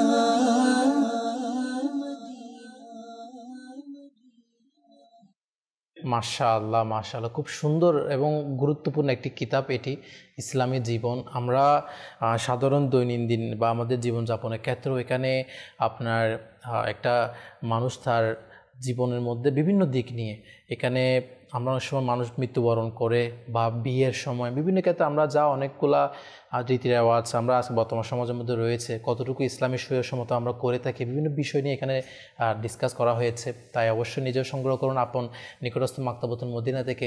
পাশাপাশি আপনারা চাইলে www.dawatislami.net বুকস লাইব্রেরি অপশনে গিয়ে আপনারা এই কিতাবটি ডাউনলোড করতে পারেন। আল্লাহ পাক আমাদেরকে কবুল করুক। দর্শক, আলহামদুলিল্লাহ আমরা আজকে আলোচনা করছিলাম যে ভালো মন্দ সঙ্গ, তো সেই বিষয়ে, এবং আমরা কিছুক্ষণ আগে যে বন্ধু আমাদের কেমন হওয়া উচিত, এবং আমাদের শ্রী মুজুর মাশাআল্লাহ খুব সুন্দরভাবে যে বন্ধুর দিনের উপর তার একটা আমল, তার চাল প্রভাব বিস্তার করে থাকে, এই বিষয়ে দর্শক কাছে আজকে হুজুর কী তুলে ধরবেন? মাশাআল্লাহ, আমার হাসান ভাই জি খুব সুন্দর করে যে একটা মানুষের লাইফস্টাইলের ব্যাপারে তুলে ধরেছেন। আসলে এটাই বাস্তব সত্য। জি, মাটি যখন নরম থাকে, জি, ওই মাটিকে যখন আপনি যেমন ইচ্ছা তেমন করতে চান, করতে পারবেন অবশ্যই। আর ওটা যদি পুড়ে যদি শক্ত হয়ে যায়, আর ওটাকে যদি আপনি কিছু করতে চান তখন ভেঙে যায়। তো কাউসার ভাই, এখন বর্তমান সময়ে আমাদের যেটা মূল সমস্যা, আমাদের ফ্যামিলির মধ্যে, আমাদের সমাজের মধ্যে মানুষদের যেটা একটা যে প্রভাব বা প্রসিদ্ধি, যেটা একটা প্রথা আমি বলবো বিস্তার করছে আমাদের মাঝে। যেমন আমাদের ফ্যামিলির মধ্যে দেখা যায় ছোট ছোট বাচ্চাদেরকে আমরা ইসলামিক সঙ্গ দেওয়ার পরিবর্তে, ইসলামিক সংস্পর্শ দেওয়ার পরিবর্তে যে অনইসলামিক যেটা কালচার সংস্পর্শ ওটা আমরা দিচ্ছি। যেমন এই যে একটা ঘটনা, মা, যেমন একটা প্রবাদ বাক্য আছে, তোমরা একটা শিক্ষিত মা দাও, আমি তোমাদেরকে শিক্ষিত সন্তান বা জাতি দিব। তাহলে দেখেন শিক্ষিত মা বলতে এখানে কি বুঝিয়েছেন আমাদেরকে? জি কেন শিক্ষিত মিন্স কি, এটা আমাদের বোঝা দরকার। অবশ্যই শিক্ষিত মানে এটা নয় সে দুনিয়াবি বিভিন্ন শিক্ষা অর্জন করলো, কিন্তু ইসলামের যেটা সংস্পর্শ, ইসলামের যেটা মূলনীতি, দিনই যে জ্ঞান সে মার কাছে নাই। তাহলে সেই মা কিভাবে তার সন্তানকে কিভাবে লালন পালন করতে হবে, ছোটবেলা থেকে কিভাবে তাকে যে ইসলামিক সংস্পর্শে দিতে হবে সেটা জানে না। জি জি। যার কারণে আজকে আমাদের সমাজের মধ্যে দেখা যায় আমরা মা বলেন, বাবা বলেন বা ফ্যামিলি মেম্বার যারা বলেন, তারা তাদের ছোটবেলা থেকে যেটা আমাদের মূল যেটা পয়েন্ট, মূল যেটা করণীয়, কারণ মাটি ছোট বললাম তো, আমি শুরুতে বললাম যে নরম থাকলে যেমন ইচ্ছে তেমন করা যায়। তো ছোটবেলায় আপনি আপনার সন্তানকে যে শিক্ষাটা দিবেন ওই শিক্ষায় সে শিক্ষিত হবে, যে সঙ্গটা দিবেন সেই সঙ্গের প্রভাব তার মধ্যে বিস্তার করবে, যে সংস্পর্শে সে থাকবে সে সংস্পর্শ থেকে সে কিছু শিখবে। আচ্ছা, আমরা যদি একটু উদাহরণস্বরূপ দেখি, যেটা আমার ভাই বলেছেন খুব সুন্দরভাবে বলেছেন, ভালো লাগলো। যে দেখেন মা বাবা এটাই চাই যে কোনো একটা ছেলে যদি খারাপ চলাফেরা করে তখন তার সন্তানদেরকে বলে, ভাই বাবা তুমি ওই খারাপ ছেলের সাথে মিশিও না। তার মানে এটাই, যারা খারাপ ওই খারাপকে যারা খারাপ তারাও পছন্দ করে না। এটাই বাস্তব সত্য, নিঃসন্দেহে এটাই বাস্তব সত্য যে খারাপরাই কিন্তু খারাপ পছন্দ করে না। তো সেই জন্য যেটা আমাদের মূল করণীয় পয়েন্ট সেটা হচ্ছে আমরা আমাদের সন্তানদেরকে ছোটবেলা থেকে ইসলামী সঙ্গের মধ্যে আমরা রাখি, ইসলামী শিক্ষায় শিক্ষিত করি, এবং রাসূল পাক সাল্লাল্লাহু আলাইহি ওয়াসাল্লামের যেটা আদর্শ সেটা আমরা শিক্ষা দিই। কারণ এখানে আরেকটি পয়েন্ট এটা হুজুর অ্যাড করা উচিত, আপনি যেটা বলেছেন যে হাসান ভাই বলেছে যে আমরা আজকে বাচ্চাদেরকে তাদের থেকে মিশার জন্য মানা করি।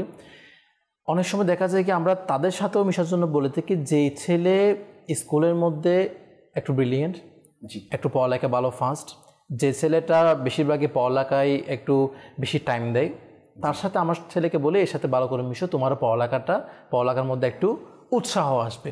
হয়তো এটা আমাদের সমাজের মধ্যে খুব বেশি পরিমাণে হয়তোবা দেখা যাবে যারা ভালো সন্তানদেরকে স্কুলে পড়ালেখা করাতে, কিন্তু এই বিষয়টাও হয়তো খুব অল্প পরিমাণ আমাদের পাওয়া যেতে পারে।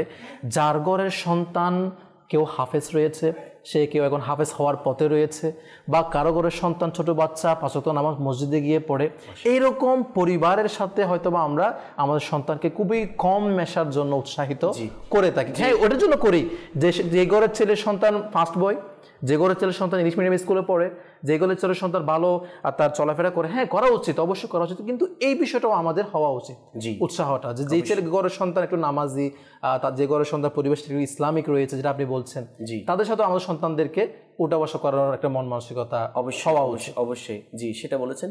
তো সেই জন্য আমাদের যেটা মূল করণীয় যে ছোটবেলা থেকে তাদেরকে আমরা কি করি, উৎসাহিত করি দ্বীনি জ্ঞানের ক্ষেত্রে, তাহলে তার শিশুকাল, অবশ্যই কৈশোরকাল, ঠিক আছে না, যৌবনকাল এবং বৃদ্ধকাল, গিয়ে দেখবেন ইনশাআল্লাহ তার স্টেপ বাই স্টেপ এই সময়গুলি ওই সংস্পর্শ যেটা ছোটবেলা থেকে সে পেয়েছে ওই অনুযায়ী সে গড়ে থাকবে ইনশাআল্লাহ। আর ভালো সঙ্গ অবলম্বন করলে এটা কি ফায়দা, মুসলিম শরীফের মধ্যে একটি বর্ণনা এইভাবে আসছে, অনেক লম্বা একটা হাদিস মুবারাকা, যে হাদিস মুবারাকার শেষ অংশটা এই কিতাবের মধ্যে এখানে নকল করেছেন, আমি বলার জন্য চেষ্টা করছি। রাসূল পাক সাল্লাল্লাহু আলাইহি ওয়াসাল্লাম ইরশাদ করছেন, ফায়াকুলুনা রাব্বি ফীহিম ফুলানুন আবদুন খাত্তাউন ইন্নামা মাররা ফাজালাসা মাআহু। অর্থাৎ ফেরেশতারা আল্লাহ তাআলার দরবারে আরজ করেন, আচ্ছা হে দয়ালু আল্লাহ তাআলা, সুবহানাল্লাহ, এতে অমুক বান্দা খুবই গুনাহগার ছিল। জি, মানে এই হাদিসে মুবারাকা কেন বলেছেন এটা পরে আমরা আসছি। মানে এতে অমুক বান্দা খুবই গুনাহগার ছিল, সে এদের অর্থাৎ জিকিরকারীদের নিকট দিয়ে গমনকালে তাদের সাথে বসে গেছে, যারা জিকির করছেন, যারা ভালো একটা সঙ্গ পরিবেশ তৈরি করেছেন, যারা আল্লাহ তাআলা স্মরণ করছেন, তাদের সংস্পর্শের মধ্যে সে বসে গেছে। তো প্রিয় আকা সাল্লাল্লাহু আলাইহি ওয়াসাল্লাম ইরশাদ করছেন, ওয়ালাহু গফারতু হুমুল কওমু লা ইয়াশকা বিহিম জালিসুহুম, অর্থাৎ আমি তাকেও ক্ষমা করে দিলাম, কেননা তা জিকির করা, যারা জিকির করে এমন এক গোত্র যে তাদের সাথে অবস্থানকারীরাও দুর্ভাগা হয় না। আল্লাহ, তাহলে দেখেন আমি গুনেহগার, আল্লাহ তাআলার জিকির করছেন, একটা কিছু মানুষ একটা পরিবেশ তৈরি করেছেন, শুধুমাত্র আমার রাসূলুল্লাহ পাক সাল্লাল্লাহু আলাইহি ওয়াসাল্লাম বলছেন ওই জিকিরকারীর পাশ দিয়ে হেঁটে যাওয়ার সময় কিছুক্ষণ বসেছেন, তাদের সঙ্গ অবলম্বন করেছেন, তাদের সংস্পর্শ থেকেছেন, আর আমার রাসূলুল্লাহ পাক সাল্লাল্লাহু আলাইহি ওয়াসাল্লাম বলছেন ওইটার উসিলায় তাকে মাফ করে দিয়েছেন। সুবহানাল্লাহ, সুবহানাল্লাহ। তাহলে সৎ সঙ্গটা এটা আমাদের জন্য কেমন নিয়ামত, আল্লাহু কেমন প্রয়োজন, কতটুকু জরুরি। আচ্ছা, এরপর আমার রাসূলুল্লাহ পাক সাল্লাল্লাহু আলাইহি ওয়াসাল্লাম এর অসংখ্য বাণী এভাবে রয়েছেন, এবং যদি আমরা সৎসঙ্গ অবলম্বন করি তাহলে ওই সৎসঙ্গের কারণে সৎসঙ্গটা আপনাকে আমাকে জান্নাতের রাস্তা দেখাই দিবে। সুবহানাল্লাহ, নিঃসন্দেহে। দেখেন আজকে আমরা যাদের সাথে বন্ধুত্ব করছি, জি, আমরা যদি একটু দেখি বাস্তব এটাই সত্য, যারা নামাজি, যারা দাড়িওয়ালা, সুন্নতের উপর আমল করে, তাদের সাথে আমরা বন্ধুত্ব করতে চাই না। কেন? কারণ আমি যদি তার সংস্পর্শে চলে যাই আমি তার মতো হয়ে যাব। তাহলে এই ধরনের এবং সেখানে হুজুর আপনার এনজয় নেই। জি, আমি যদি আপনারা বলছেন যাদের সাথে হুজুর তার সাথে যদি আমি বন্ধুত্ব করি, সেখানে আমার দুনিয়াবে যেটা মজা আমরা সেটা পাই না, যার কারণে আমরা তাদের সাথে বন্ধুত্ব করতে চাই না। জি, এটাই আজকে বর্তমানে আমাদের অবস্থা। তাহলে যাদের সাথে আমরা বন্ধুত্ব করছি, আমার হাসান ভাই আছেন, একমত হবেন। জি, আজকে আমরা ওই ব্যক্তির সাথে বন্ধুত্ব করছি যে বেনামাজি, নামাজ পড়ছে না, শরীর বিরোধী কাজ করছে, মা বাবার সাথে খারাপ আচরণ করছে, সমাজের মধ্যে খারাপ ছেলেদের সাথে মিশে যে বিভিন্ন মারামারি বলা, খারাপ যে কাজ এটা করছে, মদ পান করছে যেটাকে হারাম করেছেন, জুয়া খেলা, জি, ঠিক আছে না? আচ্ছা, এই যে এই প্রিজিং, এটা কখন হয়?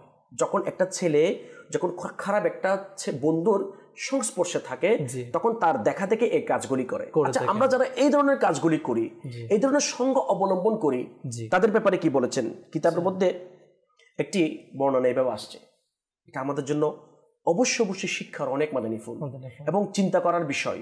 হযরত সাইয়্যিদুনা আল্লামা মুহাম্মদ বিন আহমদ যাহাবি রাহমাতুল্লাহি তাআলা আলাইহি বলেন, এক ব্যক্তি মদ্যপায়ীদের সংস্পর্শে বসেছিল।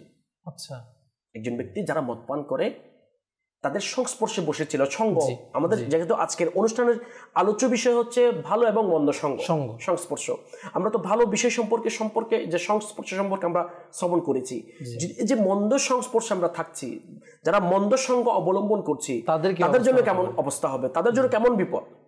তিনি বলছেন, এক ব্যক্তি মদ্যপায়ীদের সংস্পর্শে বসেছিল, যখন তার মৃত্যুর সময় নিকটবর্তী হলো, তখন কেউ তাকে কালিমা শরীফ পাঠ করার জন্য বলল ওই ব্যক্তিকে। আচ্ছা, তখন সে বলতে লাগলো, তুমি পান করো এবং আমাকে পান করাও।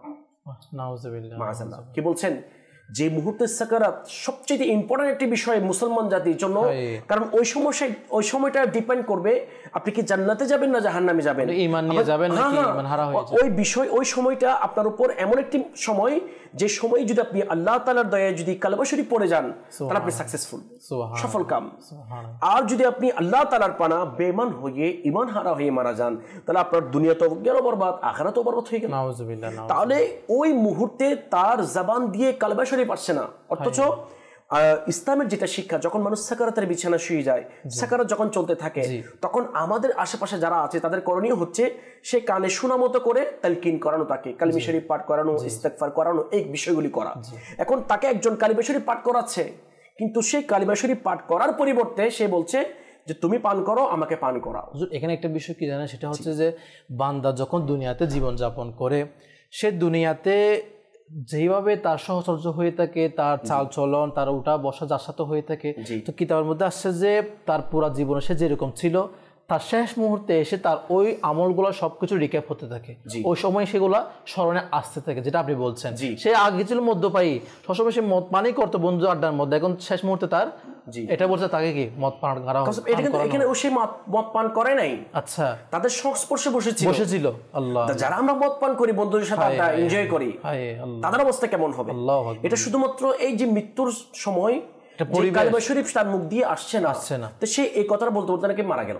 নাউযুবিল্লাহ। মৃত্যুর সময় কালিমা শরীফ নসিব না হওয়ার একটা কারণ হচ্ছে যারা মদ পান করে, যারা হারাম খায়, তাদের সংস্পর্শে বসা, তাদের সঙ্গ অবলম্বন করা। আচ্ছা, এরপর তিনি বলছেন যে এটা তো চলে গেল, যে সেখানে মদ্যপায়ের একজন তার মানে তাস খেলা, এখন আমরা তো জুয়া খেলি, তাস খেলি কিনা, তিনের ব্যাপারে বলতে লাগলেন, একজন তাস খেলোয়াড়কে মৃত্যুর সময় কালিমা শরীফ পাঠ করার জন্য বলা হলে সে বলতে লাগলো, তোমার বাদশা এই কথা বলতেই তার প্রাণবায়ু বের হয়ে গেল।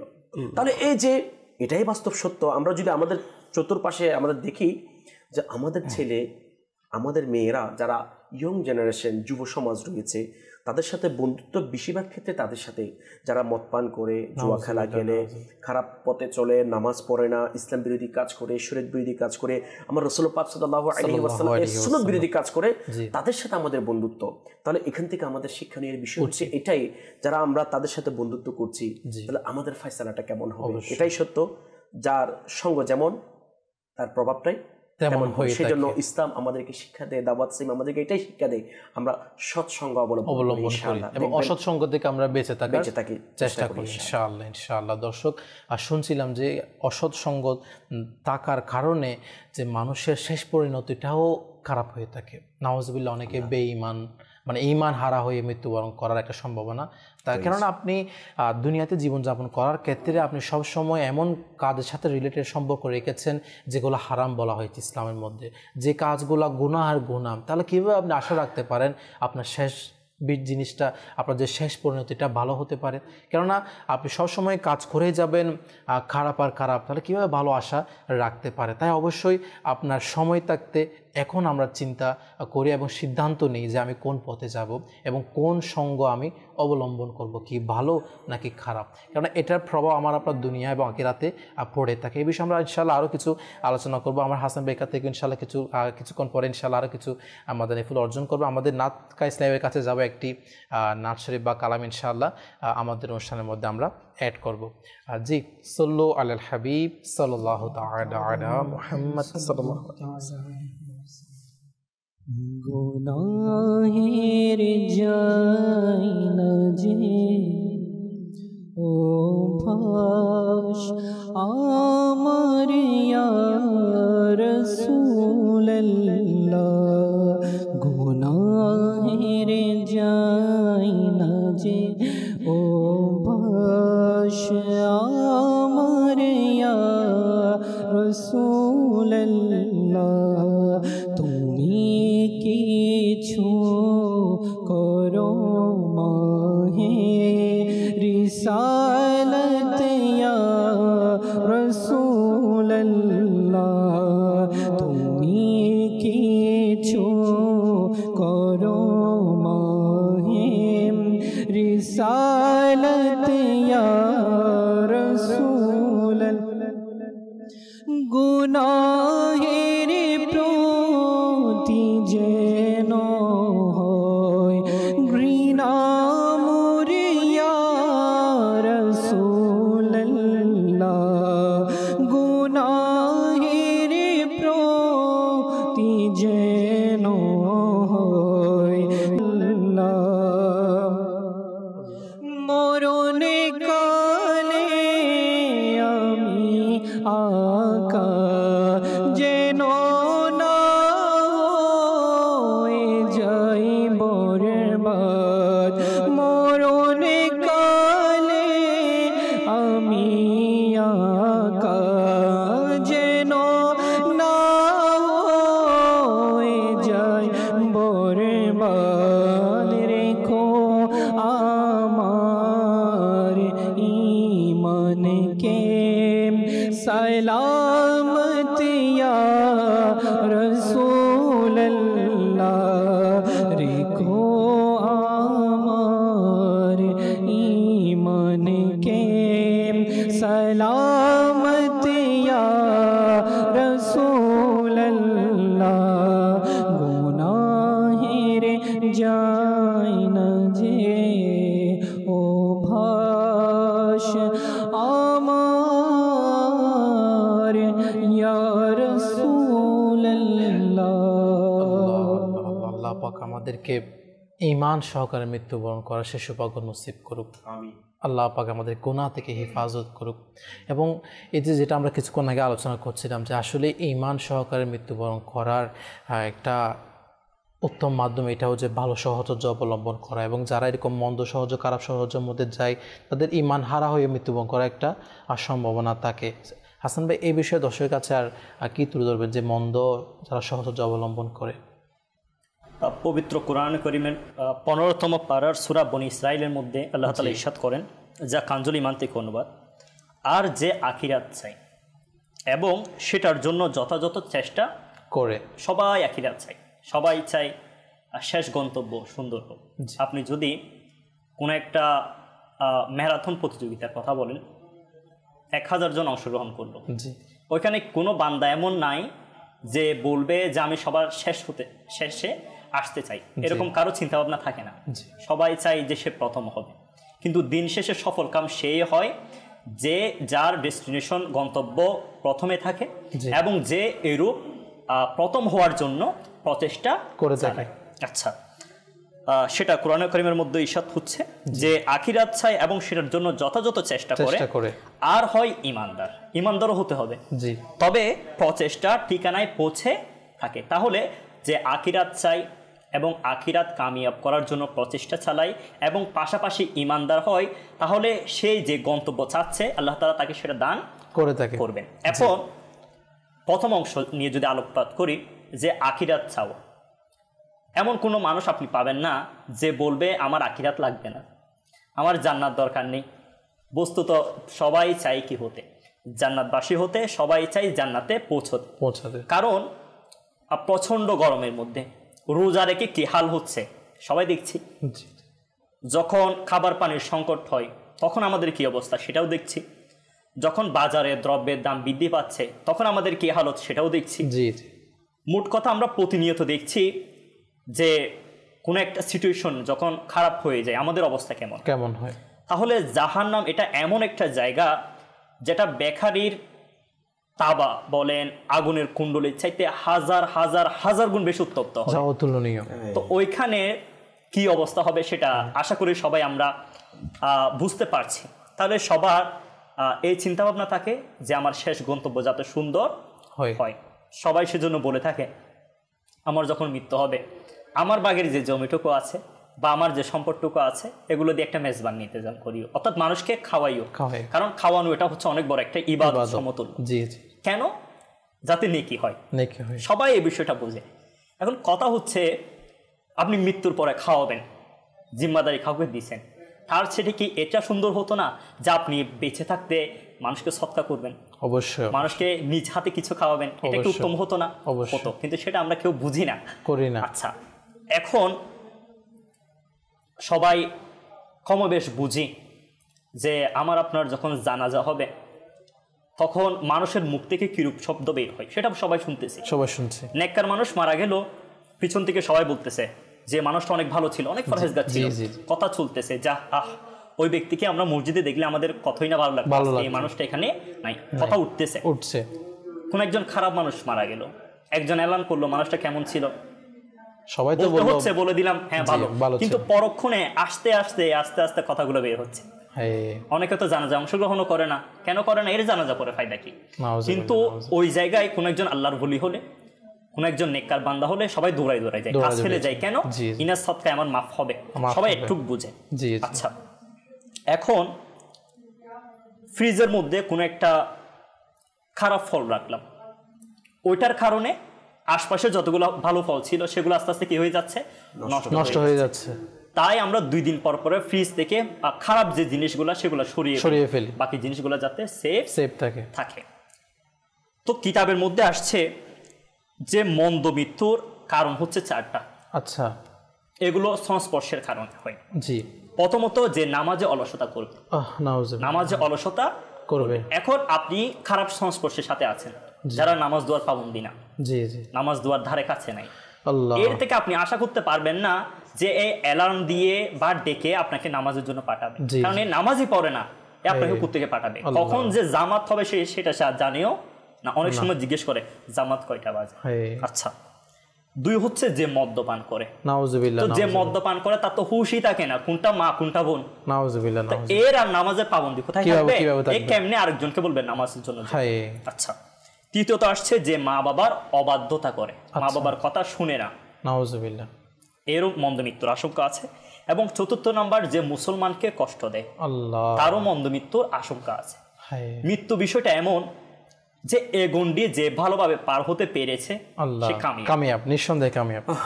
কিন্তু যে এ গণ্ডি পার হতে পারলো না, প্রথম গণ্ডি, সে কিন্তু ফেসে গেছে। আল্লাহ। পরক্ষণে সব জায়গায় সে কি হবে? হেনস্থা হবে, তিরস্কার হবে। জি জি জি। সেজন্য মৃত্যুটা যাতে সুন্দর হয়। আমরা দুনিয়ায় অনেক কিছু করেছি, কোরআন খানি করছি, সদকা করছি, জাকাত দিচ্ছি, ফিতরা দিচ্ছি, মানুষকে খাওয়াচ্ছি, সব কিছু করছি, হজ করছি, সব কিছু করতেছি কেন? যাতে আমাদের মৃত্যুটা সুন্দর হয়। সবাই আমরা বুঝি, কিন্তু বুঝেও আমরা কেন জানি না বোঝার বান করে থেকে। আসলে হাসান ভাই, যে এই বিষয়টা আমরা মৃত্যুটা যেন আমাদের শেষ বালাটা যেন ভালো হয় এবং ঈমান সহকারে আমরা যেন যেতে পারি, তাই আমাদের এই বর্তমানে যা আমরা আমল করছি, আমাদের ওটা বসা, আমার চলাফেরা, প্রত্যেকটা কিছু সেই ভালো হওয়াটার উপর নির্ভর করে থাকে। এই জন্য আমাদের দর্শক উচিত আমরা প্রত্যেকটা কিছু করার ক্ষেত্রে যেন আমরা চিন্তা ভাবনা করি এবং আমাদের ভালো সহজ অবলম্বন করার চেষ্টা করি, তাহলে ইনশাআল্লাহ। কারণ আমি এখন গুনাহের পরিবেশের মধ্যে উঠা বসা অবস্থায় রয়েছি এবং এই আমরা মৃত্যু কখনো হাসান ভাই জানি না, কিন্তু যদি নাউজুবিল্লাহ আল্লাহ না করুক সেই গুনাহ করা অবস্থায় গুনার পরিবেশে আমার মৃত্যু চলে আসে, তাহলে আমার কী অবস্থা হতে পারে। তাই আপনি যখনই আপনার মাইন্ডসেট এটা থাকবে, আমি ভালো সহজ অবলম্বন করার চেষ্টা করব, আমার বন্ধুবান্ধব যেন এমন বানাবো যাদের সাথে আমি ভালো নামাজ কালাম দোয়া জিকির আজগার করতে পারি, হ্যাঁ, তাহলে আমার ওটা বসাটা যখন ভালো সাথে হবে, তাহলে মৃত্যুটা আমার ভালো অবস্থার মধ্যে আসবে। একটা ঘটনা মনে পড়েছে আমার। আচ্ছা জি। এক ব্যক্তি বাসে সফর করছে। আচ্ছা।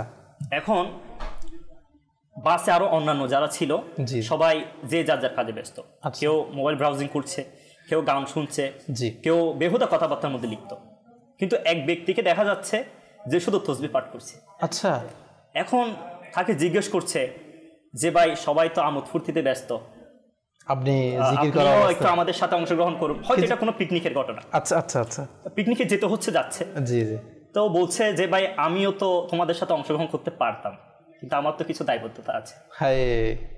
বলছে যে আমরা সবাই কোন একটা জায়গায় পিকনিকে যাচ্ছি, আল্লাহ না করুক এমত অবস্থায় কোন একটা অ্যাক্সিডেন্ট হয়ে গেল, মালাকুল মউত চলে আসলো।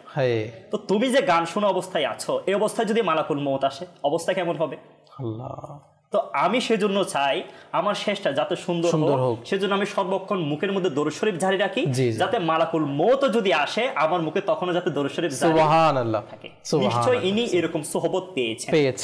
হয়তো কোন একটা মজলিসে ইনি দরুদ শরীফের বরকত শুনেছেন, অথবা ইনি এমন কোন বান্দাদের সাথে থাকে যারা সব সময় দরুদ শরীফের পাবন্দি, জিকিরের পাবন্দি হয়ে থাকে। আলহামদুলিল্লাহ। আর দাওয়াত ইসলামী যারা ইসলামী ভাইয়েরা, আপনি সব সময় দেখবেন এরা হাঁটতে বসতে মানে 24টা ঘন্টা বলেন, এবং তারা যে পরিবেশের সাথে আসে দাওয়াত ইসলামী, আলহামদুলিল্লাহ আমি আল্লাহ সুন্নাত দাওয়াত কাতুমুল আলিয়া আজকে আমাদের সেই শিক্ষাটা দিচ্ছে যে আমরা যেন দরুদ শরীফ পাঠকারী হই, জিকির পাঠ করি, আমাদের জবানে যেন আমরা ভালো ব্যবহার করি, খারাপ ব্যবহার না করি। তো এটার ফায়দাটা কি? যার কারণ হচ্ছে যে সেই বাসের মধ্যেও যেখানে গুনাহের কাজ চলছে সেখানেও কি আল্লাহ পাকে জিকির করছে, এটাই হচ্ছে আপনার দাওয়াত ইসলামী। তো আল্লাহ পাক আমাদেরকে ভালো সহজ অবলম্বন করার তৌফিক দান করুন। আমাদের আরেকটি সেগমেন্ট রয়েছে, সেই সেগমেন্টটা আমরা ইনশাআল্লাহ অ্যাড করবো, যে আমাদের দেখিয়ে দিন। মাদানী চ্যানেলের দর্শক শ্রোতা, আবার উপস্থিত হয়েছি সোনালী যুগের ঘটনা এই সেগমেন্টে।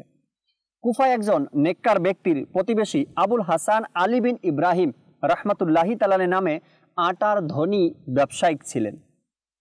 একদিন তার কাছ থেকে এক সৈয়দ সাহেব কিছু ব্যবসায়িক আটার দাম চাইলেন। তখন সৈয়দজাদা বলল, আমার নিকট সম্পদ নেই, তবে আপনি আমার এই ঋণ আমার নানাজান মুহাম্মদে রাসূলুল্লাহ সাল্লাল্লাহু আলাইহি সাল্লামের নামে লিখে রাখুন।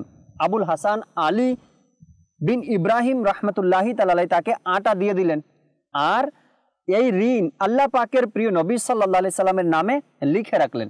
কেমন লেনদেন, কেমন ব্যবসায়িক আর কেমন লেনদেন চলছে, একটু মন দিয়ে শুনি। এই বিষয়টি আলাবি হাসান ও হোসাইনি ব্যক্তিরা জানতে পারলেন, তখন তারাও তার থেকে আটা চাইলেন।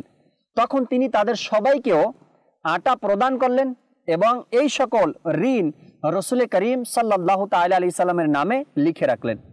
এর ধারাবাহিকতা চলতে লাগলো, এমনকি তার সম্পদ শেষ হয়ে গেল এবং তিনি গরিব হয়ে গেলেন। একদিন তিনি রহমতুল্লাহি তাআলা আলাইহি হযরত শায়েখ ওমর বিন ইয়াহিয়া আলাবি রহমতুল্লাহি তাআলা আলাইহির খেদমতে উপস্থিত হয়ে সম্পূর্ণ ঘটনাটি বললেন এবং লিখাও দেখালেন, যাতে রসুল করিম সাল্লাল্লাহু তাআলা আলাইহি সাল্লামের নামে সকল ঋণ লেখা রয়েছে।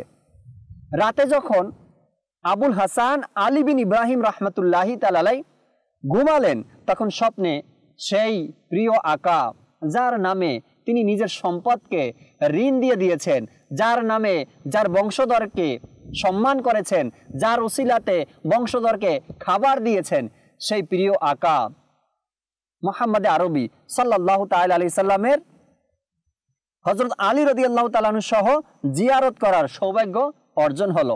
তার সারা জীবনের কষ্ট, পরিশ্রম, ঋণ দেওয়া মনে হয় আজ রাতেই উসল হয়ে গেল, যাকে তিনি স্বপ্নে দেখেছেন। আল্লাহ পাকের প্রিয় নবী রাসূল আরবি সাল্লাল্লাহু তাআলা আলাইহি ওয়াসাল্লাম ইরশাদ করলেন, তুমি আমার নামে অভিযোগ কেন করলে, অথচ তুমি আমার সাথে লেনদেন করেছো? আরজ করল, আকা আমি মুখাপেক্ষী ও অভাবী হয়ে গিয়েছি। আল্লাহ পাকের প্রিয় নবী মুহাম্মদ আরবি সাল্লাল্লাহু তাআলা আলাইহি সাল্লাম ইরশাদ করলেন, যদি তুমি আমার সাথে লেনদেন দুনিয়ার জন্য করে থাকো, তবে আমি তোমাকে এর পরিপূর্ণ প্রতিদান এখনই দিয়ে দিচ্ছি।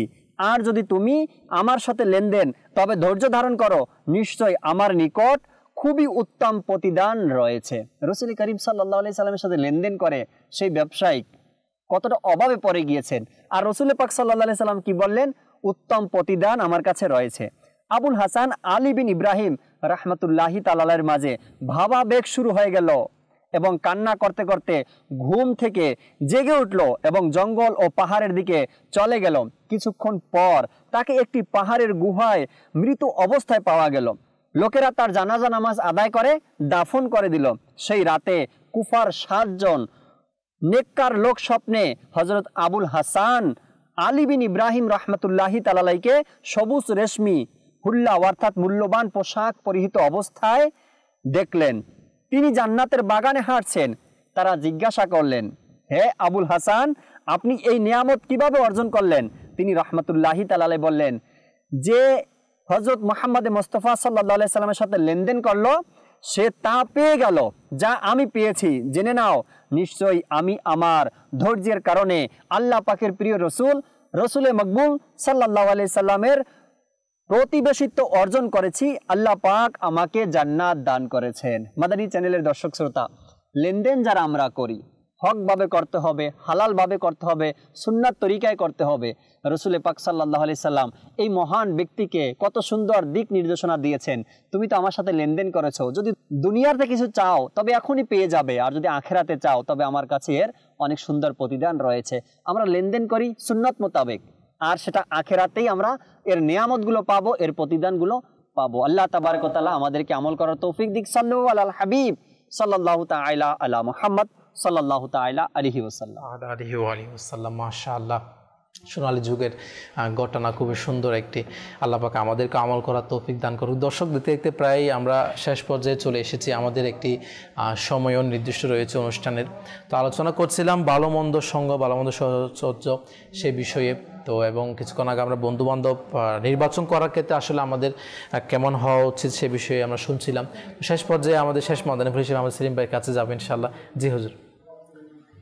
মাশাআল্লাহ, আমরা তো প্রায় শেষ পর্যায়ে চলে এসেছি। জি, শেষ পর্যায়ে এসে এমন একটি মাদানী ফুল একজন আল্লাহর ওলি আমাদেরকে দিয়ে গিয়েছেন। জি, আল্লাহ তাআলা সর্বপ্রথম আমাকে এর উপর আমল করার তৌফিক দান করুন, সাথে সাথে আমাদের সবাইকে এর উপর আমল করার তৌফিক দান করুন। আমিন। হযরত সাইয়েদনা জাফর বিন সুলাইমান রাহমাতুল্লাহি তাআলা আলাইহি তিনি বললেন যে আমি দেখলাম একদিন একটি কুকুর হযরত সাইয়েদনা মালিক বিন দিনার রাহমাতুল্লাহি তাআলা আলাইহির পিছনে পিছনে চলতে লাগলেন। আচ্ছা, উনি যেদিকে যাচ্ছেন ওদিকে যাচ্ছেন। তখন ওই আল্লাহর ওলি হযরত মালিক বিন দিনার রাহমাতুল্লাহি তাআলা আলাইহিকে বলতে লাগলেন, হে আবু ইয়াহইয়া, এটা কি? তুমি মানে মানে এটা দ্বারা বোঝা যাচ্ছে মানে উনি একজন আল্লাহর ওলি, উনি এত বড় একজন হস্তি, ওনার সাথে কুকুর যাচ্ছে, অনেক মানুষ থাকার কথা, নামি দামি গুণী একটা কুকুর যাচ্ছে। আচ্ছা, এর কারণ কি? তখন কাউসার ভাই হযরত সাইয়েদনা মালিক বিন দিনার রাহমাতুল্লাহি তাআলা আলাইহি যে কথাটা বলেছেন না, এটা দিলে লাগার মতো কথা। আচ্ছা, আল্লাহ তাআলা আমাদেরকে দিলে লাগানোর তৌফিক দান করুন। আমিন আমিন আমিন। তো উনি বলছেন যে ওই কুকুরটা অসৎ বন্ধু থেকে উত্তম। সুবহানাল্লাহ সুবহানাল্লাহ। তাহলে মালিক বিন দিনার রাহমাতুল্লাহি তাআলা আলাইহি তিনি একজন আল্লাহর ওলি, ওনার ঢঙ্কা বাসছে, ওনার বদৌলতে আল্লাহ তাআলা আমাদেরকে অনেক দয়া করেছেন। আর উনি বলছেন আমাদেরকে যে ওই কুকুরটা অসৎ বন্ধু থেকে উত্তম।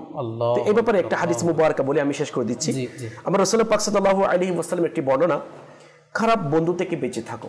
আচ্ছা, আমার রাসূল বলছেন আজকে তো আমরা যারা আমাদেরকে হাতে ধরে পাপা করে জাহান্নামের দিকে নিয়ে যাচ্ছে, তাদের সাথে আমরা বন্ধুত্ব করছি। কাসব এটাই সত্য, দুঃখের সাথে বলতে হয়, আফসোসের সাথে বলতে হয়। যারা আমাদেরকে বুঝিয়ে মহাব্বত দিয়ে ভালোবাসা দিয়ে আমার নবীর ইশকের মাধ্যমে জান্নাতের রাস্তা দেখাচ্ছে, তাদের সংস্পর্শে আমরা অবলম্বন করতে চাই না, তাদের সাথে বন্ধুত্ব করতে চাই না, তাদের সঙ্গ আমরা নিতে চাই না। তো আমার রাসূল পাক সাল্লাল্লাহু আলাইহি ওয়াসাল্লাম বলছেন, খারাপ বন্ধু থেকে বেঁচে থাকো, কেননা সে জাহান্নামের একটি টুকরো। আল্লাহ, ওই খারাপ বন্ধু জাহান্নামের একটি টুকরো, আর ওই জাহান্নামের টুকরো আপনাকে জ্বালিয়ে দিবে, জ্বালিয়ে আপনার দুনিয়াও ধ্বংস করবে, আপনাকে পরকালেও তো জাহান্নামে নিয়ে যাবে। জাহান্নামের একটি টুকরো, তার ভালোবাসা তোমাকে উপকৃত করবে না, এবং সে তোমার সাথে কৃত ওয়াদা পূরণ করবে না।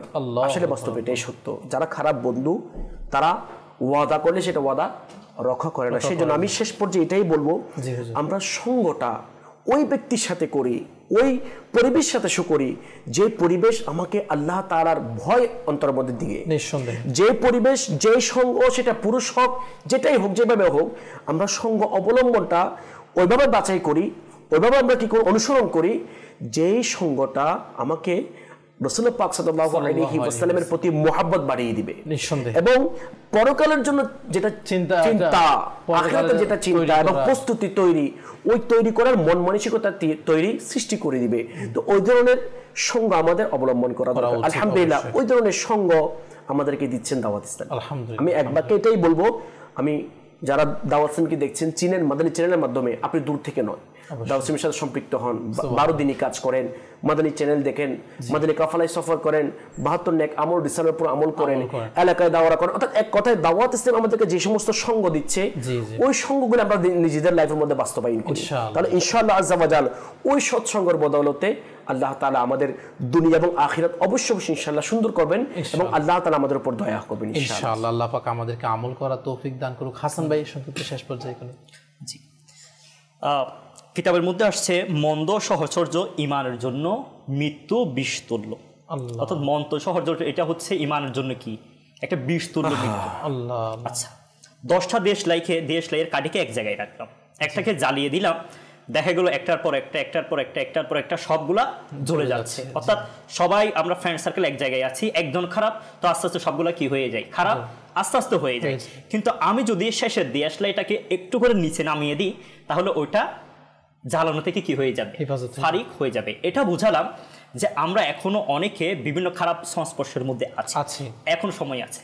আলহামদুলিল্লাহ রমজান মাস আছে, মাগফিরাতের দিন চলছে, আমরা নিজেকে একটু পিছনে নিয়ে আসি। অবশ্যই অনেক সময় সামনে না এগিয়ে যদি একটু পিছনে নেমে যাই, এটাতে কিন্তু ফায়দা হয়, উপকার দেখা যায়। ঠিক তেমনি রমজান মাসের এই মাগফিরাতের দিনে যদি আমরা নিজেকে একটু দুপা পিছনে দেই, ইনশাআল্লাহ তাআলা সারা জীবন আমরা সুন্দরভাবে কাটাতে পারবো। এবং যেটা কত সুন্দরভাবে বলেছেন আমার সেলিম ভাই, যে আপনার খারাপ সঙ্গ, আপনার 100টা বন্ধুও যদি আপনি একটাও ছেড়ে দিলেন, আপনার কোনো বন্ধু নেই, কিন্তু ভালো বন্ধু হিসেবে সেই কুকুরকে পর্যন্ত কি উত্তম বল মনে করেছেন। আপনি এখন নামাজ পড়েন, তাও জান্নাত পাবেন, সদকা করেন, তাও জান্নাত পাবেন, হজ করেন, তাও জান্নাত পাবেন। জান্নাত পাওয়ার জন্য অসংখ্য পথ খোলা আছে, এতগুলা পথ আছে আল্লাহ তাআলাকে রাজি খুশি করার জন্য। কেন সব বুঝে শুনে আমরা আগুনের মধ্যে পা দিচ্ছি?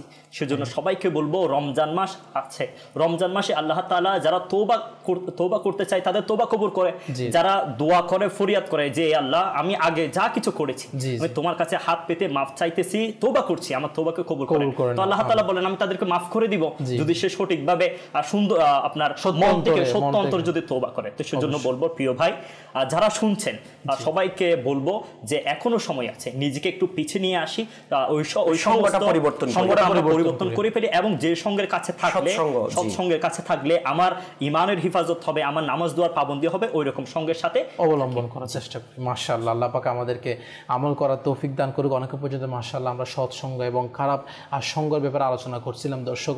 তা আমাদের চোখের সামনে আসলে আমরা অনেকগুলো বিষয় আমরা বুঝতে পারি, কিন্তু দুনিয়ার লোভে পড়ে আমরা নিজেকে কন্ট্রোল করতে পারি না। তাই হায়াত থাকতে, হায়াত এটা অল্প, নির্দিষ্ট সময়, প্রত্যেকটা কিছুর হিসাব আমাদের দিতে হবে কাল কিয়ামতের দিন। এই চিন্তাটা নিজের অন্তরে গেঁথে নিই, নিজের মনকে পরিবর্তন করি, একটু সামান্য দুনিয়ার লোভকে আপন করে না নিই, আখিরাতের মহব্বত, আখিরাত কীভাবে আমি সফল হব সেটাকে নিজের অন্তরে দাখিল করার চেষ্টা করি। আল্লাহ পাক আমাদেরকে শুরু থেকে শেষ পর্যন্ত যা কিছু শুনেছি তার উপর আমল করার তৌফিক দান করুক। আমিন বিজাহি নবিল আমিন সাল্লাল্লাহু তাআলা আলাইহি ওয়া আলিহি ওয়াসাল্লাম। সাল্লু আলাল হাবিব সাল্লাল্লাহু তাআলা আলা মুহাম্মদ সাল্লাল্লাহু তাআলা আলাইহি ওয়া আলিহি ওয়াসাল্লাম। এসেছে রমজান সবাই ইবাদতে মশগুল হও, লুফে নাও বরকত সবাই, লুফে নাও বরকত সবাই, 30 দিনের মেহমান।